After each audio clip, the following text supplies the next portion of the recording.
Almir Reis Entrevista. Um oferecimento. Iguatemi Campinas. Tudo em moda, cultura, gastronomia, entretenimento e tecnologia. Galeria Shopping. O shopping que inspira a moda. Bom Tempo Campinas Móveis Personalizados. Projete sua imaginação.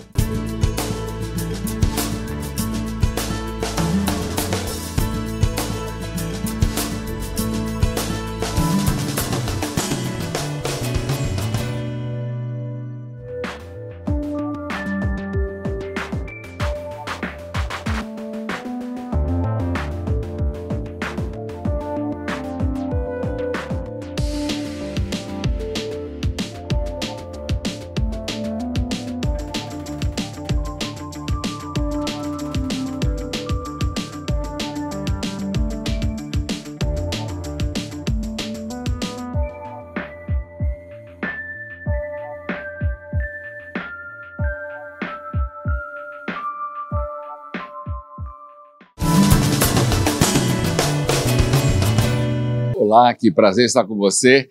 Hoje estamos aqui no Iguatemi Campinas durante o evento Body & Soul, que é um sucesso absoluto, porque já começou, está fluindo divinamente bem, e eu vou ter uma entrevista exclusiva para Almir Reis, que é a Monja Quen. Fantástica, uma figura realmente muito querida em todo o país, tanto no lado religioso, no segmento social, no segmento literário. Ela vem lançar seu livro aqui em Campinas, no Iguatemi. Então você fica comigo nesse programa que tem muito bom papo aí para você, tá bom? Monja Quen, muito prazer em vê-la e tê-la aqui conosco. Namastê. Namastê. E vamos conversar um pouquinho, porque a senhora desperta uma profunda curiosidade. As pessoas, primeiro que a senhora é uma criatura que tem uma simpatia, uma exuberância, com muita delicadeza, com muita espiritualidade, com muito carinho. Eu sempre acompanho a sua vida, as suas entrevistas pelas televisões, em vários canais, enfim, diversas emissoras. E eu sempre tive esse encantamento de um dia poder entrevistá-la. Certamente para falarmos um pouquinho da sua história de vida.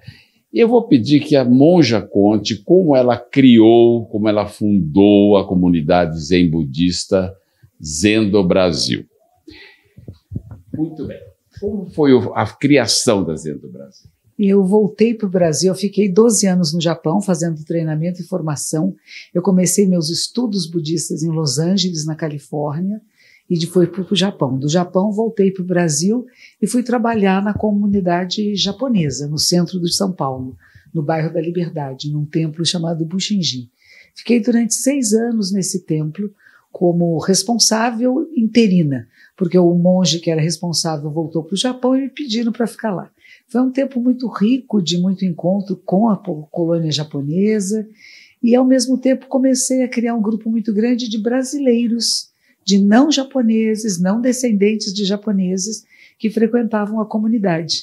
E esse grupo disse, vamos abrir um espaço para nós, porque sempre dentro do grupo, que era muito da colônia japonesa, havia certas restrições, haviam pessoas da própria comunidade japonesa que se questionavam, e alguns desses meus discípulos, alunos, que já começaram a ser alunos e discípulos, alugaram uma pequena salinha ali perto, e começamos as práticas ali. Era tão pequeno que para a gente fazer a meditação caminhando, tínhamos que sair no estacionamento do prédio. E com isso começamos a fazer caminhadas meditativas nos parques da cidade de São Paulo. Fui até entrevistada pelo Chico Pinheiro, o Frei Beto, que me conhecia. Eu não conhecia Frei Beto pessoalmente, tinha recomendado que ele falasse comigo, e teve um movimento muito grande de mais de 100 pessoas caminhando pelos parques. Mas isso também passou. E finalmente, então, alugamos uma casinha maior, e um grupo de 17 pessoas se propôs a assumir o aluguel dessa casa, porque não sabíamos se ia dar certo. E essas 17 pessoas assumiram por 1 ano. Se desse certo, continuaria, se não, descontinuaria. Deu certo. E aqui em que ano, Monja? Bom, isso foi o ano 2001, acho. Esse ano estamos celebrando 21 anos, a maturidade da nossa comunidade. Tem 21 anos de idade. E vocês têm sede própria, vocês atualmente, onde vocês se reencontram semanalmente, com certeza? Bom, nós ainda estamos no meio da pandemia. É a primeira vez que eu estou tirando a máscara aqui. Eu também, eu realmente estou tirando. Primeiro que combinamos antes. A senhora também, graças a Deus, passou incólume. Eu também, estamos vacinadinhos, protocolo de saúde. Podemos fazer assim com a graça de Deus. Porque o meu templo, a minha comunidade, ela fica no bairro do Pacaembu, em São Paulo, e é uma casa comum que se tornou templo. Então, o espaço não é muito grande. Então, nós ainda não abrimos presencialmente. As nossas atividades são online, elas começaram a ser online, acho que em abril de 2020, e elas continuam online. Talvez a gente abra depois do Carnaval. O Carnaval em São Paulo vai ser em Tiradentes, né, dia 21 de abril, e a gente está esperando passar esse movimento. Mas agora, eu queria que a senhora me falasse um pouquinho sobre a comunidade em si, a linha, digamos, a linha religiosa, filosófica, dos estudos, ela tem alguma diferença do budismo convencional? Nós somos da parte de uma tradição chamada Zen Budismo. Soto Zen é o nome da minha ordem, e Zen significa meditar. Significa um estado de meditação profundo, na verdade, onde nós temos que, através do autoconhecimento, ter o conhecimento da vida e do mundo. Então, não é uma coisa que eu procuro só em mim, mas quando eu procuro em mim, eu estou procurando na vida da Terra, porque eu sou um ser da Terra. Nós somos filhos e filhas da Terra. E tudo que eu percebo em mim é semelhante nos outros semelhantes humanos, que não somos iguais, mas semelhantes. Então, a base da meditação, da prática do Zen Budismo é a meditação sentada. Então, nós colocamos uma postura, alinhamos a coluna vertebral. Você tem uma postura perfeita, né? As mãos, obrigado. É a coluna alinhadíssima. E aí, muitas pessoas não, elas andam meio tortas e não é saudável. Então, a gente procura ter uma postura física que seja saudável, alongamento da coluna vertebral, o encaixe do crânio na cervical, o queixo fica paralelo ao chão, as orelhas em linha com os ombros, e tendo esse alinhamento do corpo, nós sentamos em meditação, percebendo o respirar, inspirando e expirando conscientemente. Isso parece que não é um nada, mas ele é muito importante, porque aí entra no nosso eixo de equilíbrio. E é o eixo de equilíbrio que não é só físico, também é mental, também é espiritual. Então a gente procura encontrar essa postura que é confortável, mas não confortável demais que dá sono, é o contrário, que mantém você alerta. E a palavra Buda significa aquele, aquela que desperta, que acorda, que vê a realidade como ela é. Não faz nem mais bonita nem mais feia, é como é. Mas como que pode ser melhor para o maior número de seres? Então esse é o princípio da nossa tradição. Sua Santidade, o Dalai Lama, do qual eu sou um profundo admirador, com profundo respeito, ele também, para vocês, ele tem o mesmo significado, ele tem também a mesma ascendência, digamos assim, religiosa e cultural? O budismo é muito descentralizado. Então, se a gente pensar no catolicismo, que tem várias e várias ordens, tem o Papa como o seu líder.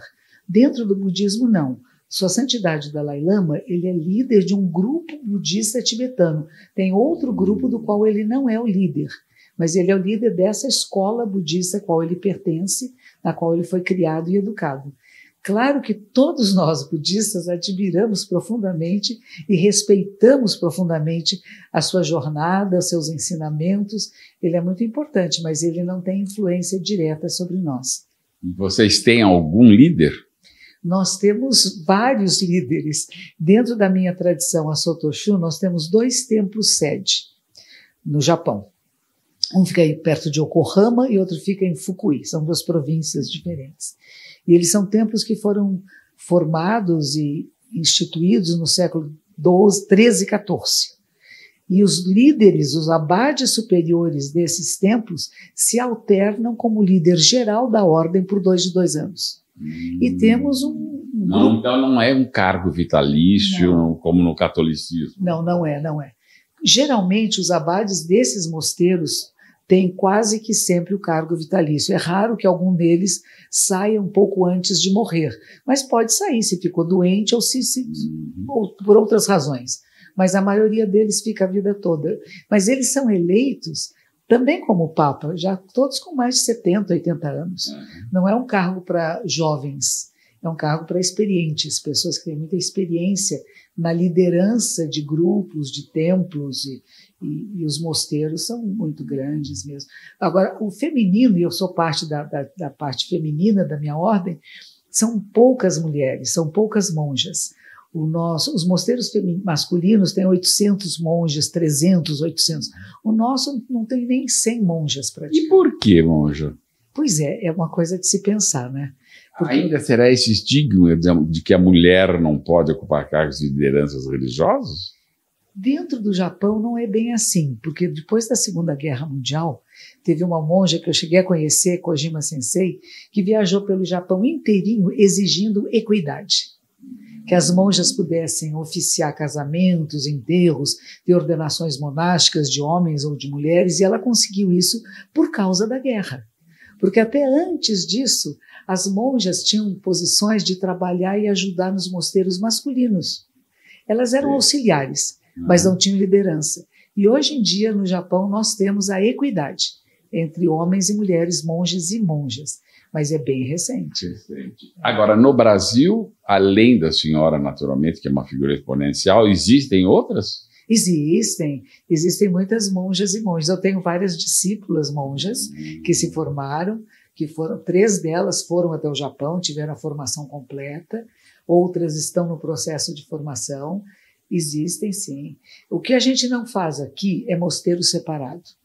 No Japão é separado o mosteiro masculino e o mosteiro feminino.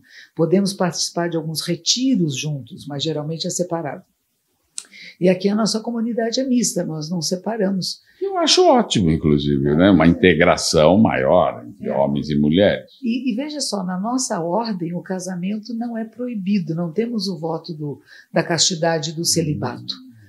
A senhora é solteira? Sou. Mas o que aconteceu no Japão há 200 anos atrás, houve muitas guerras internas e nos grandes mosteiros masculinos descobriram durante a guerra que haviam famílias, mulheres e crianças, que eram as esposas dos monges, lá no Japão. O imperador chamou a liderança e disse: se vocês não conseguem manter os preceitos, mudem o preceito. Não manter relações sexuais impróprias. E o casamento monogâmico é uma relação própria. Então, casem, tenham filhos e não escondam. Então, houve uma mudança que é japonesa. Para todo o budismo japonês, aos monges e às monjas é permitido o casamento e a relação. Sabe o imperador, hein? Foi, para não destruir a ordem religiosa. Certamente. Monja, o budismo, na sua essência, ele tem uma tônica única, né? Existem várias correntes, mas eu não posso dizer corrente, né? Pode ser? Mas a tônica é a mesma. Esta tônica qual é? Não fazer o mal, fazer o bem e fazer o bem a todos os seres. Perceber que nós somos a vida da Terra e estamos interligados a tudo e a todos. E por isso nós cuidamos de todos e todos. Não é só de mim. Não tem só eu vou cuidar de mim. Como é que eu posso me sentir separada se respiramos o mesmo ar? Se dependemos da mesma natureza para a nossa sobrevivência? Então, esse cuidado amoroso com todas as formas de vida.